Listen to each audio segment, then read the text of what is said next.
নিখোঁজের পর টঙ্গী বিটিসিএল মসজিদের ইমাম মুফতি মাওলানা মহিবুল্লাহকে শেকল দিয়ে পা বাঁধা অবস্থায় উদ্ধার করা হয়েছে।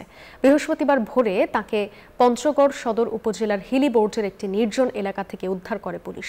পরে তাকে উদ্ধার করে পঞ্চগড় আধুনিক সদর হাসপাতালে ভর্তি করা হয়। এর আগে বুধবার সকালে বাড়ি থেকে 1 থেকে 1.5 কিলোমিটার দূরে হাঁটছিলেন তিনি। এ সময় একটি মাইক্রোবাস করে তাকে অপহরণ করে দুর্বৃত্তরা। আমরা মনে করি এই জাতীয় ঘটনা যাতে বাংলাদেশে আর কেউ ঘটাতে না পারে, সেটার জন্য আমাদের সজাগ থাকতে হবে। অন্যদিকে এটি একটি রাজনৈতিক ফায়দা হাসিল করার জন্য অথবা বাইরের দেশের কোনো চক্র, আন্তর্জাতিক চক্র এটার পিছনে জড়িত থাকতে পারে বলে আমরা সন্দেহ করছি। এটা যেহেতু জিডি হয়েছে, টঙ্গী থানা পুলিশ তদন্ত করছে এবং ওনাকে নিয়ে যেয়ে ওনার সাথে ওনার কথা বলে তদন্ত করে বাকিটা। বান্ডেল থাকলে প্রতি সেনমানিতে টাকা বাঁচবে। বিকাশ সেনমানি বান্ডেল কিনে জিতুন প্রতি লেনদেনে।